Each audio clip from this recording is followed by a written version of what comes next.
The Secret Diary of Cameron Baum. Sunday. Sarah Connor isn't impressed by our findings in Pasadena and wastes no time in telling us so. $1,000 for a partial girl's name and a crackpot theory about a crashed spaceship on the moon. You might as well have thrown the money in the trash. Mom, he had photos of Cromarty and Uncle Bob. He'd even heard rumors about Cameron. Sure, the backstory was crazy, but let's face it, time-traveling cyborgs from the future sounds every bit as nuts as a spaceship on the moon. Plus, we got to meet royalty, I add. A teenager living in his mom's basement is royalty. Royals are often eccentric. King George III of England believed he was a teapot. Mia enters the room. Cool, you're back. Did you bring me a present? Let's see. John examines the contents of his pocket. Cherry lifesaver, a nickel, an old rubber band, take your pick. Those aren't proper presents. Best I can do. You can't expect a gift every time someone leaves the house, Sarah Connor tells her. Besides, you bought enough toys to last a lifetime when you visited the mall. Yeah, that was awesome. Cameron let me buy anything I wanted. It was the haul of the century. Which is why you two aren't ever going shopping together again. That's not fair. Neither of you understands the value of money. Cameron does. She's really smart. You're just a mean old troll. Bed, now. What? It's only 7 o'clock. You should have thought of that before you called me a troll. A mean old troll, I add helpfully. This earns me a scowl. Snowy enters the room, sniffing around for possible food. Don't bother, Snowy. They didn't bring us back anything. That's not true. Here, boy, catch. John throws the cherry lifesaver, which Snowy catches in his jaws and chomps down. His tail wags happily. He is easily pleased where his stomach is concerned. There, John grins. At least someone appreciates us. John loses no time in trying to trace Creed's daughter. He includes all preteen girls' names, starting with an I currently enrolled in the LA education system. I'm excluding any Black, Asian, or Hispanic girls since we know Creed is white, he explains while hunched over the screen. Suppose the mother is Black, Asian, or Hispanic, or the daughter is adopted. Cam, don't make this harder than it already is. Even this way, I'm gonna have like 1,000 names to sift through. Monday. Today is the first day of the new school year, and Mia is extremely nervous. Not about school itself, but the state of her friendship. Suppose Megan doesn't want to be my friend anymore. Suppose she blanks me. I bet Emma Van Buren's been telling a whole bunch of lies about me in Cape Cod. You'll be fine, John assures her. Didn't you speak to her on the phone 2 days ago? She was still your friend then. That was 2 whole days ago. I'm sure you'll be fine. Look, there she is. Megan stands by the school gate, a vision of blondness in a new school uniform. Mia hops from the Suburban and rushes over. The two friends hug and start chatting as if all the anxiety and doubts of the intervening weeks never happened. Big fuss over nothing, John grins. Pity I didn't bring a camera. That was definitely a Kodak moment. I could run a print off my memory cell if you wish. Right, I forget you record stuff. You don't record everything, do you? Yes. Even our intimate moments. Of course. Oh man, eat your heart out, Paris Hilton. Why would Paris Hilton eat her own heart? She's an heiress, crazier than bedbugs. I decide not to pursue a follow-up query regarding the sanity of insects. We head home, or rather we don't. This isn't our normal route. Little detour. Where to? Surprise. The surprise is a secluded lane near the canyons where we can't be easily overseen. Here we have energetic sex in the backseat of the Suburban. This doesn't go entirely to plan since during our gyrations, I managed to stick my foot through one of the side windows. Don't worry, we'll tell Mom it's loose chippings damage. And she'll believe that. Why wouldn't she? This becomes apparent when we arrive home. A loose chipping caused this, Sarah Connor asks, inspecting the damage. Yeah, they were resurfacing the highway. Must have been thrown up by another vehicle. Oh, really? Then why is there no glass on the inside? Zar. Rookie mistake. Get it fixed, and next time open the windows first. What did she mean, rookie mistake? I ask once we are alone. I think it's Mom's way of saying there's nothing we can do that she hasn't done before. She was a pretty wild teenager. Maybe we should ask if she knows any sex moves we haven't tried yet. John stares at me as if I have just suggested something utterly ludicrous, like flapping our arms to fly to the moon. Cam, that is one conversation that's never gonna happen, not in a million years. A million years is a long time. For sex advice from your mom, not nearly long enough. Wednesday. With Mia back at school, Snowy is at a loose end once more. He mopes around the garden in a listless manner. A diet constantly supplemented by Ben and Jerry ice cream and tidbits from the dinner table has transformed his formerly slim body into something resembling a white furry barrel. He is hopelessly out of shape. Not on my watch. I resolve to do something about it, and this means resuming our daily walks. Snowy is keen at first, and even promises not to stop every few yards to sniff a tree trunk or telegraph pole. We'll see how long this dedication lasts. Cameron, hey Cameron. I don't need to turn around to see who is calling my name. My vocal recognition software flashes the name on my HUD. Daniel. The boy who hit on me and made John jealous. Hello, Daniel. Hello, Lulu. Daniel's dog Lulu and Snowy get reacquainted. This involves much sniffing of butts. It's a dog thing. Man, I haven't seen you in months. I was hoping I'd run into you again. You were. Absolutely. Hey, why don't we go the park? It's right nearby. I'll buy ice creams. For the dogs, he adds hastily. I remember you don't care for the stuff. I have a boyfriend, I announce, recalling Sarah Connor's advice to be upfront about this. He fulfills all my sexual requirements. Oh, that's great. It's just the park, though. It's not a date or anything. I confirm it's not a date or anything, and with Snowy tugging insistently on his leash, elect to accompany Daniel to the park.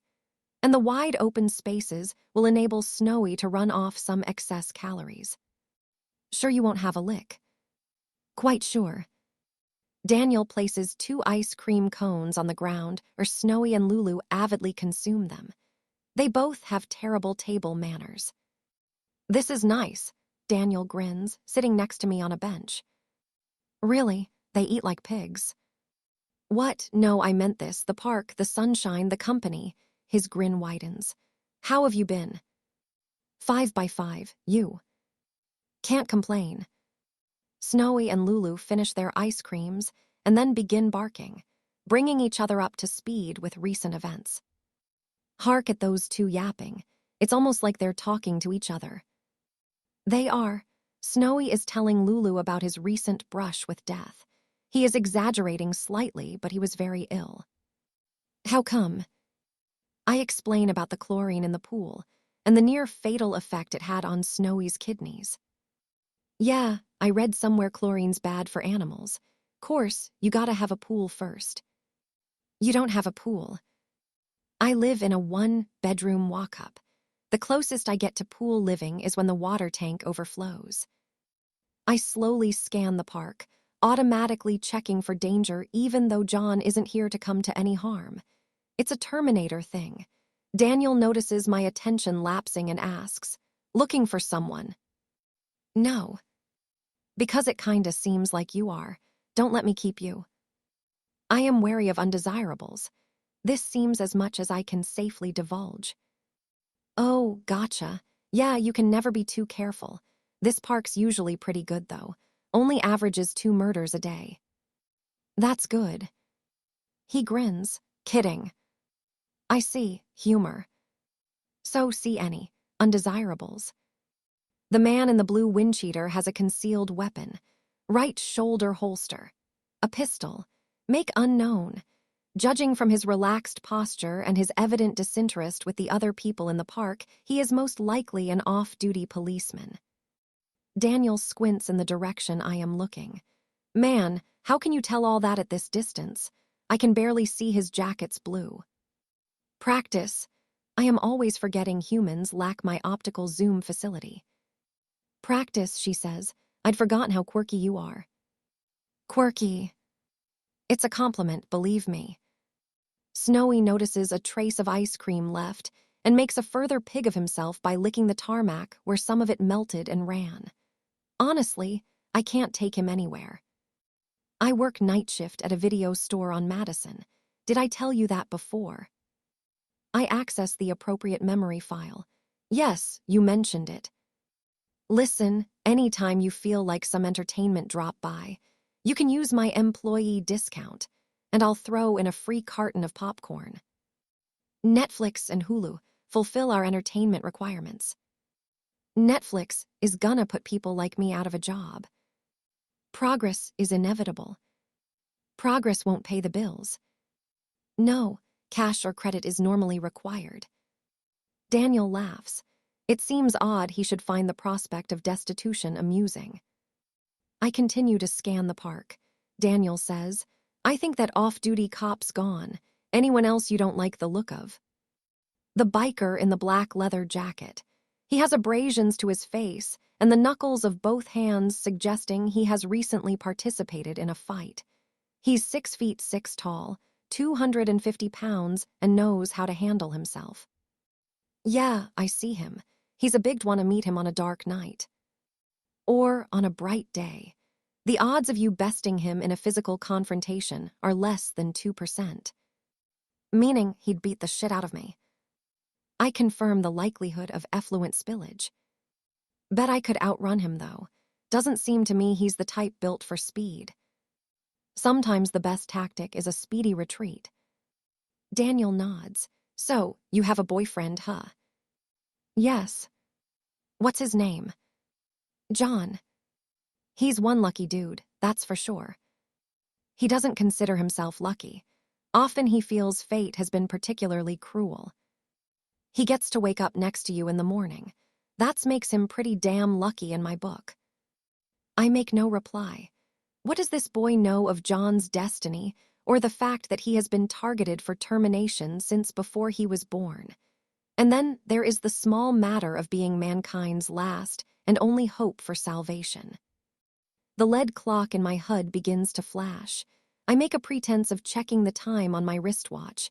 I have learnt the hard way that appearances matter. Time to go. Picking your sister up from school again. Correct. Well, don't forget my offer. Video store on Madison. Discount and free popcorn. On the walk home, Snowy enthuses about meeting Lulu. Snowy like Lulu. Lulu like Snowy. I saw you sucking your gut in. Snowy Bigbin, not fat. Please, you're practically spherical. Snowy exercise, like Sarah. That'll be the day. That evening, John overhears Snowy telling Mia about meeting Lulu. He soon realizes that where Lulu goes, so does Daniel. I am compelled to tell him about the trip to the park. That SOB, he hit on you again. He did. Come on, all that employee discount and free popcorn stuff. He might as well have waved his wang in your face. I saw no wang. What is a wang? John is somber for the rest of the evening and turns in early for bed. Few people seem to disturb him as much as Daniel, which is strange since they have never met. And I still don't know what a wang is. Thursday. Snowy's new fitness regime lasts precisely one day. The time it takes for him to follow Sarah Connor on her daily run and trail back exhausted after 4 blocks, his 4 stubby legs no match for her cybernetically enhanced limbs. To cheer himself up, Snowy eats an entire bowl of his favorite dog food. This is how he got so round in the first place. The dog has no concept of cause and effect. That evening, while Mia and Snowy watch cartoons on the TV in the basement, and Sarah Connors reads the latest edition of the LA Times, John declares, Cameron and I are gonna go get some groceries. Shouldn't be long. Sarah Connor regards him over the top of her newspaper. A supermarket run this late? I thought we agreed it was wise to avoid the busy times of day. We won't be long. It's no big deal. His mother's eyes narrow suspiciously. Make sure you open the windows, she answers enigmatically. John's face reddens, but he doesn't reply. Do you have a grocery list? I inquire as we head towards the city and the Suburban.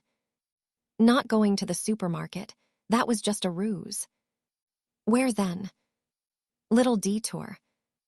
Oh, I understand. I open the side window and begin to unbutton my jeans. Not that kind of detour. Geez, first mom and now you. Does everyone think I'm a sex maniac? The Suburban slows and turns onto Madison. We stop outside a video store. The video store where Daniel works. Is that him? John asks, nodding towards the familiar figure working behind the counter. Yes. Stay here, I'll be back. Will you require assistance disposing of the body? A thin smile. It won't come to that, probably. From this remove, separated from the interior of the video store by a plate glass window and several yards of sidewalk, I will be unable to listen to the conversation via my audio receptors. My hearing is good, but not that good. Fortunately, there is a solution. I can read lips. Inside, John makes a pretense of being interested in the titles on display bidding time until Daniel is finished with a young couple renting a movie. They leave, and the two are alone in the store. John approaches the desk. Daniel looks up from the computer console and smiles a greeting. Hi, can I help? Maybe. I'm looking for a specific title. Can't see it on the racks. Well, Empire Video stocks over 10,000 video titles. Chances are it's here somewhere. What's it called? Battleship Potemkin. Right. Directed by a guy named Sergei Eisenstein. Yeah, I know who it's directed by. So, you have it or not? I'm pretty sure not. Silent Russian movies from 90 years ago aren't what you'd call a popular rental. That's too bad. I hear it's pretty good. Are you majoring in film and need it for study? No, just looking for an evening's entertainment. Well, how about Captain America on Blu-ray? Ordinary Joe becomes the savior of mankind and defeats the bad guys trying to overthrow the planet. Yeah, that's kinda not as cool as it sounds. Okay, like I said, we stock over 10,000 titles, so take your pick. Where's Lulu? You bring her to work or what? She's at my apartment. Do I know you? Have we met? Snowy stays home alone only if we leave the TV on. And the light if there's a chance it'll get dark. He's a strange little critter. Snowy, so that must make you John, Cameron's boyfriend. And that makes you Daniel, the guy who keeps hitting on her. In my defense, the first time I didn't know she was involved with anyone. And the second time. Hey, I've done nothing wrong. We talked is all. I'm not looking for trouble. That never stops trouble looking for you in my experience. This the free popcorn you told her about? Cool. I'll take 2. A popcorn's $5, 10 for the supersize. Guess it's only free in certain circumstances. Right, Daniel? There's a button under this counter. I press it, the cops'll be here in 5 minutes. Stay away from Cameron. That's all I came here to say. Does she know you're here? This is between you and me. Nothing to do with her. Oh, I think it has at least something to do with her. Cameron is special. She didn't realize what you were trying to pull. I do. Stay away. None of it's what you think and you'll wind up getting hurt. That a threat? Let's call it a friendly heads-up. Seems to me if you came all this way to confront me for just chatting to your girlfriend, maybe your relationship isn't as solid as you think it is. Oh, it's plenty solid. Believe me. You know, you really should stock Battleship Potemkin. I hear it's a classic. John exits the store and rejoins me in the Suburban. We drive away. No body to dispose of. Another thin smile. Another time.